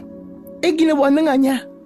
Alam mo kasi, nung naghiwalay tayo, ay si Owen ang palagi ko nakakausap para maglabas ng sama ng loob. Hanggang sa hindi na namin namalayan na nauhulog na pala kami sa isa't isa. Wala nang ligawan na nangyari at nagkasundo kami ni Owen na maging magkasintahan na kaming dalawa. Ang sabi pa nga niya sa akin, wala siyang pakialam kahit masaktan ka pa niya kapag naging kami. Ganun niya ako kamahal. Nabaliwala ka sa kanya kahit masira ang pagkakaibigan yung dalawa. At hindi ka ba nagtataka kung bakit wala si Owen ngayon sa bahay niya? Umalis na siya at nagpunta siya sa Maynila. Kapag natapos ko na mga kailangan kong gawin dito, ay susunod na ako sa kanya at doon na kami magsasama. Tumiim ang bagang ko at mariin kong naikuyom ang aking mga kamay. Hindi ko naramdaman na nagsisinungaling si Anita sa akin, kaya inisip ko na totoo ang lahat ng sinabi niya. Pakiramdam ko ay paulit-ulit na sinaksak ang puso ko. Hindi ko kasi akalain na magagawa yun ni Owen sa akin. Bukod kay Lolo Marcel, ay siya na lamang ang pinagkakatiwalaan ko. At tila nga sinaksak ako sa likod ng taong pinagkakatiwalaan ko. Hindi ko na nagawang makapagsalita. Naglakad na ako palayo kay Anita habang napakagulo ng aking isipan. Para akong nakalutang sa alapaap ng sandaling yon at hindi ko na alam kung ano ba ang dapat kong maramdaman. Nang nasa bahay na ako, ay tila wala sa sarili na umupo ako. Nakatulala ako habang paulit-ulit kong naririnig sa loob ng ulo ko ang mga sinabi ni Anita sa akin kanina. Hanggang sa lumapit si Lolo Marcel sa akin. Apo, tikman mo nga yung niluto kong adobo. Baka kasi kulang sa alat para madagdagan ko pa ng toyo. Ano ba nangyari sa'yo? Bakit para ka namatayan sa itsura mo? Napakahayop niya, Lolo. Napakahayop niya. Traidor siya! Traidor! Sino ba sinasabi mo traidor? Sino pa ba? Di yung magaling na Owen na yun. Ano ka mo, si Owen? Aba bakit? Anong ginawa sa'yo ni Owen at sinabi mong traidor siya? Nobya na po niya si Anita. Hindi ba ang kapal ng mukha niya? Pasabi-sabi pa siya sa akin nirerespeto niya ang pagkakaibigan namin, tapos malalaman ko na tinuhog na pala niya si Anita. Diyos ko, babagin langit. Totoo ba yung sinasabi mo? Sigurado ka ba? Kasi sa pagkakakilala ko kay Owen, ay hindi niya yung magagawa sa'yo, Apo. Abay matalik kayo magkaibigan. Malalim ang pinagsamahan yung dalawa. Kahit nga po ako hindi makapaniwala na magagawa niya sa akin yun eh. Pero ginawa po niya. Si Anita po mismo nagsabi sa akin. At nasa Maynila ngayon si Owen. Dahil doon na sila magsasama ni Anita. Anak ng putya. Napakasakit ng ginawa ni Owen sa akin, Lo. Sa lahat ng tao, siya pa talaga ang gumawa nito sa akin. Pero hindi ako papayag na maging masaya sila. Paghihiwalayin ko silang dalawa. Pambalot nga ng lumpia na paghihiwalay. Sila pa kaya? Nang sandaling yon, ay hindi ko na napigilang umiyak sa harapan ni Lolo Marcel. Nasaktan ako noong nakipaghiwalay si Anita sa akin, pero mas nasaktan ako nung nalaman kong tinraidor ako ng matalik kong kaibigan. Nang dahil sa pangyayaring yon, ay nawalan na ako ng gana sa lahat ng bagay. Kaya ang pagtugis sa aswang na sumasalakay sa aming baryo ay hindi ko na nabigyan ng pansin. Palagi lang akong nasa loob ng aming bahay at nagmumukmok. Kahit nalalaman kong umaatake ang aswang, ay wala akong ginagawa at palagi lang akong nagmumukmok sa loob ng kwarto. Isang gabi ay pumasok sa kwarto si Lolo Marcel para ako ay kausapin. Lo, pwede ba lumabas ka muna? Gusto ko mapag-isa. Apo, alam ko nasasaktan ka sa nangyayari. Pero baka naman pwedeng lumabas ka at baka umatake ulit yung aswang. Tinatanong na ako ng mga tao kung bakit hindi mo tinutugis yung aswang na nandito sa baryo natin. Natatakot na sila na wala na magpoprotekta sa kanila laban sa mga aswang. Kayo na lang po magsabi sa kanila na sa ngayon ay hindi ko pa kaya makipaglaban sa aswang. Nasasaktan pa rin kasi ako sa ginawang pagtatraidor ni Owen sa akin eh. Ay, nako apo ko. Naiintindihan kita. Pero hindi ka dapat magpa-apekto sa sakit na nararamdaman mo ngayon. Kailangan ka ng mga tao, iho. Kailangan ka namin, apo. Ikaw lamang ang may kakayahan na labanan ng aswang na yon. Dahil ikaw lang ang antingerong manunugis dito sa baryo natin. Sandali lang naman, Lo. Wala po ba talaga akong karapatang malungkot at masaktan? Hindi po ba pwede akong tumigil muna sa pagtatanggol sa baryong to kahit alam ko sa sarili ko na wala pa akong kakayahang lumaban sa mga aswang? Dapat po ba? Kapakanan ng ibang tao ang palagi kong uunahin kaysa sa nararamdaman ko? Lolo naman, simula nang mamatay si tatay, ay hindi na ako tumigil sa pakikipaglaban sa mga aswang. Ngayong nasasaktan ako at gusto ko magpahinga, ay hindi pa rin ba pwedeng unahin ko muna ang sarili ko? Natahimik si Lolo Marcel sa mga sinabi ko. Naluwa siya at alam kong naramdaman niya ang sakit na nararamdaman ko ng sandaling yon. Walang imik siyang lumabas habang ako ay muling naiwang mag-isa. Maya-maya ay hindi ko na napigilan ang mapahagulgol. Wala akong ideya kung hanggang kailan ako masasaktan nang dahil sa ginawa ni Owen sa akin. Sa gabing yun, habang mahimbing nang natutulog si Lolo Marcel, ay gising na gising pa rin ako. Hindi ko pa rin matanggap na nagawa akong traidorin ng taong napakatagal kong pinagkatiwalaan. Napapitlag ako nang biglang may kumatok sa pinto. Hindi ako makapaniwala nang narinig ko ang boses ni Owen sa labas ng aming bahay. Agad na bumangon ang galit sa aking dibdib. Nagising na rin si Lolo Marcel at pinigilan pa niya ako na puntahan si Owen dahil alam niya ang gagawin ko. Pero wala na siyang nagawa nang buksan ko ang pinto at isang malakas na suntok ang pinatama ko sa muka ni Owen. Natumba siya at napaupo sa lupa. Nagtaka ko dahil puno ng sugat si Owen. May natuyong dugo, ang damit at katawan niya. Ngunit wala roon ang atensyon ko kundi sa ginawa niyang kasalanan sa akin. Walang hiya ka, hayop ka! Ang kapal ng mukha mo magpakita pa sa akin matapos mong agawin si Anita sa akin. Pare, sandali, makinig ka muna sa akin, pare. Hindi ko inagaw si Anita sa'yo, ano ka ba? Niloloko niya lang tayong lahat. Dahil ang totoo, siya ang babaeng aswang na nandito ngayon sa baryo natin, pare. Maniwala ka! Sinungaling ka! Wala akong papaniwalaan sa mga sinasabi mong traidor ka! Paring Julian, makinig ka naman. Yung isang aswang na napatay mo, kapatid ni Anita yung pare. Hindi kanya talaga minahal. Nagkunwari lang siya may gusto sa'yo para ipaghiganti ang kapatid niya. Yung pakikipaghiwalay niya sa'yo, planado niya yun. Ginawa niya yun para mawalan ka ng ganang makipaglaban sa aswang, pare. Pero nang hindi siya nagtagumpay, pinalabas niya na may relasyon kaming dalawa kahit hindi naman totoo. Dahil umaasa siya na kapag nasaktan ka, pare, ay titigil ka na sa pagiging antingerong manunugis mo. At kaya ako nawala ng ilang araw ay dahil pinagtangkaan niya akong patayin sa gubat. Mabuti na lang talaga, pare, at nakaligtas ako at nagawa ko pang makabalik dito.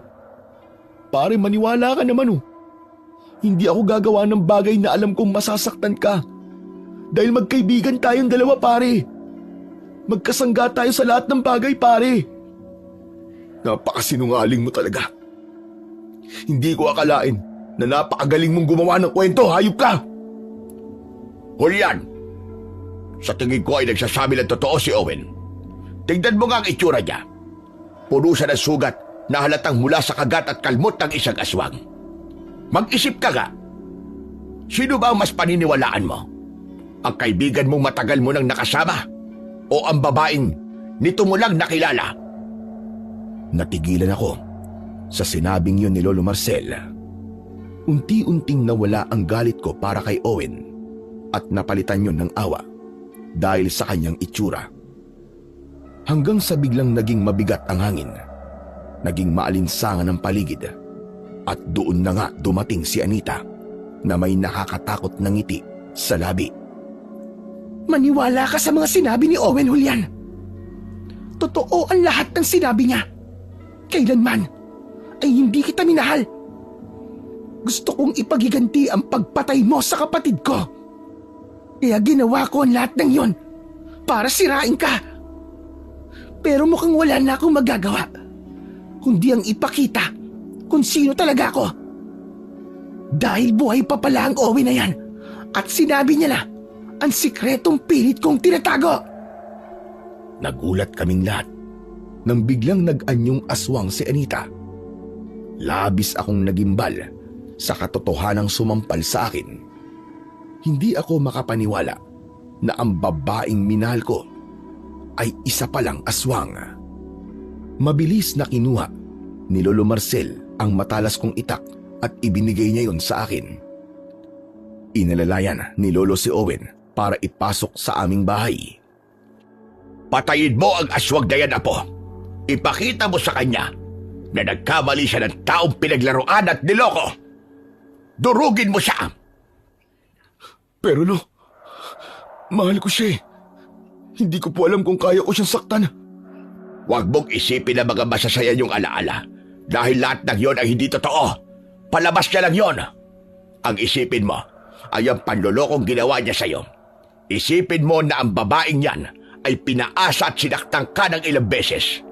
Kaya kamatayan ang nararapat sa kanya. Habang nakatingin ako kay Anita na nasaan yung aswang, ay napalitan ng galit ang pagmamahal ko sa kanya. Inisip ko na siya ang dahilan kung bakit nawalan ako ng ganang makipaglaban sa aswang. Isiniksik ko sa utak ko na hindi niya talaga ako minahal at paghihiganti lamang ang dahilan kung bakit siya nakipaglapit sa akin.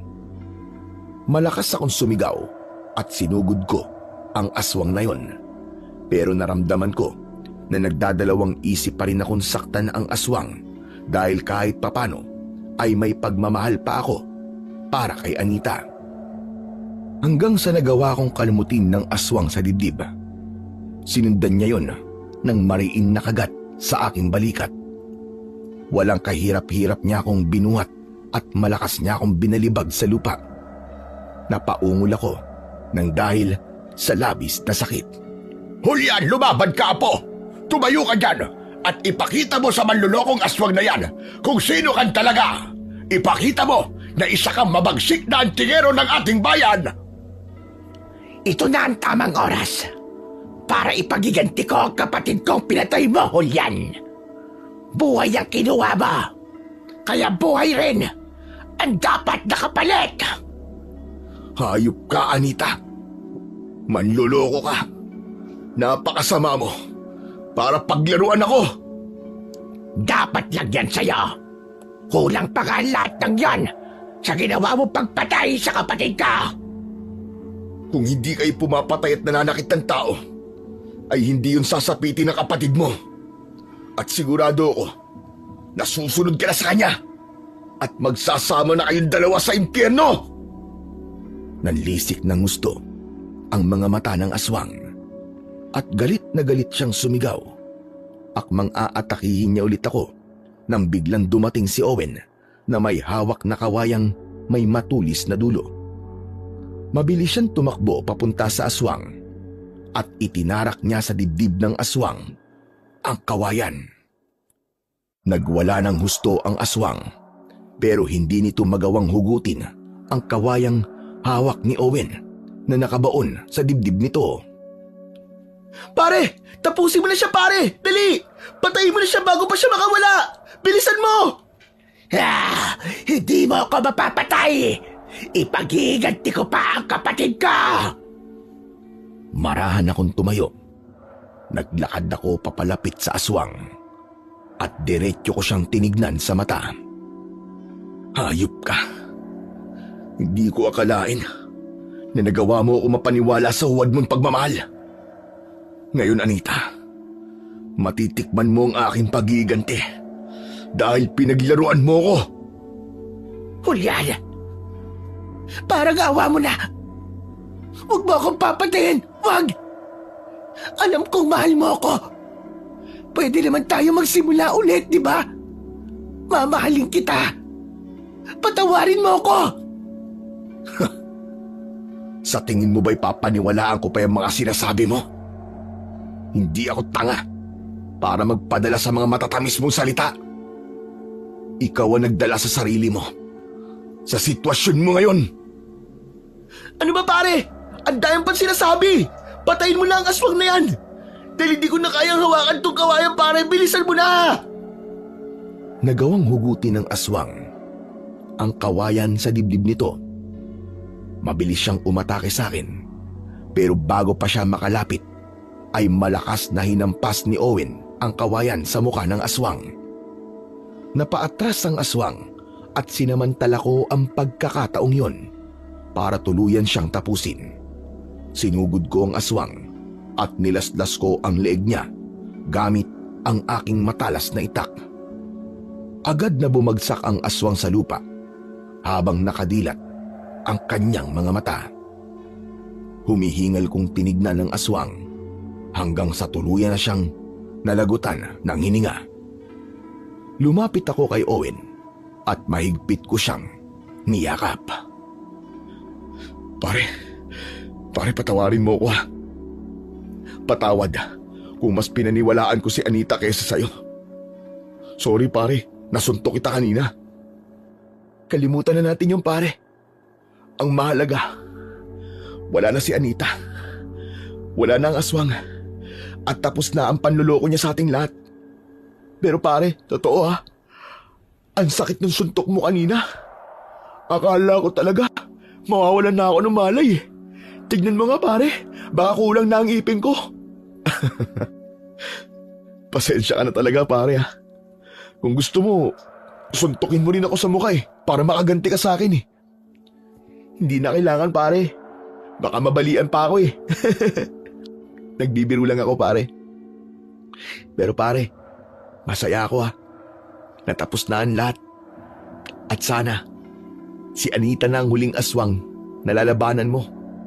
Dahil alam ko pare, na matagal mo nang gustong makapagpahinga at mabuhay ng normal. Sana nga pare, at magdilang anghel ka. Tila nga nagdilang anghel si Owen dahil si Anita na ang huling aswang na nakalaban ko sa aming baryo. Mula noon ay wala nang umataking aswang sa baryo namin at marami ang nagsabi na tuluyan ng kinatakutan ng aswang ang aming lugar dahil sa akin na isang mabagsik at napakahusay na antingero at manunugis ng mga aswang. Mula noon ay inalis ko na ang palaging pakikipag-away ko at tuluyan ko nang nakalimutan si Anita. Mas naging matibay pa ang pagkakaibigan namin ni Owen matapos ang pagsubok na aming pinagdaanan. Ngayon ay pareho na kaming may kanya-kanyang pamilya ni Owen. At sa lahat ng nangyari sa akin ay marami akong natutunan. Hindi na ako basta-basta nagtitiwala sa mga taong hindi ko pa lubusang kilala. Napagtanto ko rin na hindi lahat ng kabutihan na ipinapakita ng isang tao ay totoo. Mas naging maingat na ako sa mga taong nais pumasok sa buhay ko. Hindi lang para sa sarili ko, kundi para sa mga taong mahalaga sa akin. Hanggang dito na lamang po ang kasaysayan ng aking kwento. At sana po ay may natutunan kayo na magandang aral. Sa kwentong ating napakinggan, pinatutunayan lamang na sa huli, ang pagpili sa pagitan ng tungkulin at pag-ibig ay isa sa pinakamabigat na laban na maaaring pagdaanan ng isang tao sapagkat parehong mahalaga, parehong may hinihinging sakripisyo at parehong may pusong maaaring masaktan. Ngunit tandaan mo, hindi ka nag-iisa sa ganitong pagsubok. May mga taong nagtitiwala sa iyo, umaasa sa iyong kakayahan, at may isang kaibigang handang umalalay at umunawa sa bawat takbang mo. Higit sa lahat ay may isang Diyos na nakakaalam ng tunay mong nararamdaman at layunin. Kaya sa gitna ng pagkalito, huwag mong kalimutang humingi ng kanyang gabay, sapagkat gaya na lamang ng sinabi sa Jeremias 29:11, sapagkat nalalaman ko ang mga plano ko para sa iyo, sabi ng Panginoon, mga planong ikabubuti ninyo at hindi ikasasama, upang kayo'y bigyan ng pag-asa at kinabukasan. Sa bawat tibok ng iyong puso at bawat tungkuling nakaatang sa iyong balikat, manalig ka na may dahilan ng lahat. Ang tunay na desisyon ay hindi lamang nasusukat sa kung sino ang pinili mo, kundi kung paano mo pinanindigan ang iyong pinili ng may katapatan, pananampalataya at pagmamahal. Sa dulo, ang aral na dapat mong baunin ay ito: kapag ang iyong desisyon ay inialay mo sa Panginoong Diyos at tinairal mo ang kabutihan, anumang landas ang iyong tahakin ay magbubunga ng kapayapaan sa iyong puso at liwanag sa iyong kinabukasan. Maraming salamat po sa walang sawang pakikinig at pagsuporta sa aking mga YouTube channel na The Voice Addict at Mga Kwento ni Apong Isaac. Huwag niyo rin pong kalimutang mag-subscribe at i-hit ang notification bell para sa mas marami pang makapigilininga na mga kwentong aswang at katatakutan mula sa mundo ng kababalaghan. Hanggang sa muli po, at pagpalain kayong lahat ng ating dakilang Diyos na siyang pinakamakapangyarihan sa lahat.